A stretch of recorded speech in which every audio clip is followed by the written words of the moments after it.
how do I get to that? How do I make myself that? Because it feels like I'm getting every undefeated guy, every tough challenge before I get that opportunity. And I just want to show them, I'm an American. I can talk. I got the swag. I got everything this weight class needs.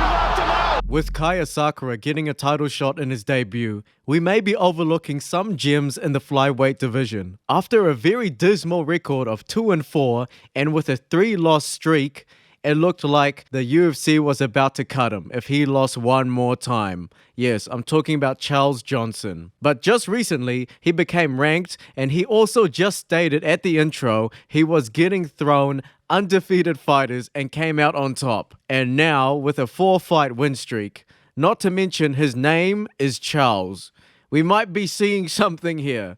Just becoming a father, having your name be Charles, and having an unstable record at the beginning of your UFC career, this could be a formula for a new mythical fighter. And his last name is Johnson too, for the flyweight division.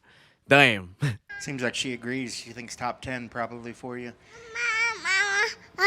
So let's take a look at his early UFC career. We will keep this short and simple so I can keep this a sustainable series on the channel for these underrated spotlights. He debuted fighting the undefeated Muhammad Mokaev. He already got shafted by the UFC fighting an undefeated fighter. Just a small note, they gave Charles Johnson 4 undefeated fighters in his career. So out of 9 fights, 4 were undefeated prospects. That is pretty insane. But yeah, he lost against Mokaev via unanimous decision. Then he just got the split decision win against Zumagulov, and then won by round 1 finish against Jimmy Flick. Despite that arguable stoppage for that round 1 fight, things were slowly moving up for him now. You could say he now has the momentum to move up the rankings. And just like that, let's enter his 3-loss streak. Great. I didn't. Most of my fights in the UFC, I didn't. When I fought TKO on Jimmy Flick, I took that on 3.5 weeks notice. And then I ran that right back and tried to fight Ode on 9 days notice. And then I fought Cody on the camp and I lost to him. And I fought Esteban on the camp and I lost to him. Both of those fights were very similar. I just got beat to positions. Yeah, that could have been a draw, but I lose that fight. I walk out of the cage. I'm like, I might be out of the UFC. I was so down and sad, and because I put a lot into that. I was away. I had took like 5-6 months because I had my baby girl. So after that fight, after the Esteban fight, that night I didn't know if the UFC was going to cut me or not. But I talked to my manager. He told me, "Yeah, don't worry. I'm on the phone with Mick. Just get some rest, enjoy your family." The next day, I was able to talk to my manager, and he said, "Mick's going to let you fight out your contract because of that 3rd round. He sees potential in you, and he's going to let you fight out your contract. We got to win the next one, whoever it is. We have to." Yep, he basically summed it up in that interview better than I could.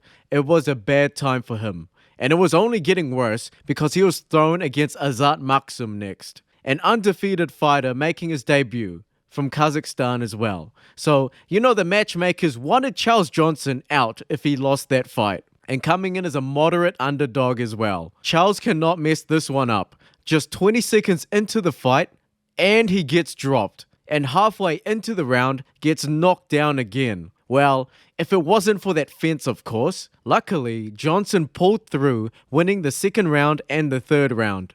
Not in dominant fashion like he lost the 1st round. That was a giant 9-10 for him. But he edged his way to be good enough to win the 2nd and 3rd, making it a 10-9 on the 2nd and a 10-9 on the 3rd. If you don't like that, then you should complain to the UFC about the 10-point mark system. But yeah, that's 1 undefeated fighter down. Same situation happened with Jake Hadley. He was undefeated in the Dana White Contender Series. He actually lost his official UFC debut and wanted to bounce back into a prospect again. So, of course, the UFC matchmakers paired him with Charles Johnson. And Charles won the fight. Maybe the UFC should cut him some slack now. Joshua Van. Yep, you heard that right. Another undefeated prospect in the UFC is going to fight Charles Johnson. Good thing Charles is sick of this shit and he made a statement. To be fair, it was an extremely competitive match, so it was still a close fight, even with a finish. Sumadaji. Finally, he got matched up with someone that's not an upcoming undefeated prospect. This fight was a bit debatable as people saw it as a robbery. Charles definitely won round 2 and Sumudaji won round 3. It was all on round 1. It was a bit iffy, but I can't blame the judges for picking Johnson for round 1. It's the judges. They can do what they want, sadly. But because of another competitive win, he is now ranked in the UFC flyweight division at number 15. But because that fight was so competitive, I feel like the UFC will shaft this guy again with another giant prospect where he defends his very low but ranked ranking and not actually move up. But hopefully, I hope this guy gets up there and maybe top 5 so he can get at least some recognition out there because he deserves some kind of hype right now.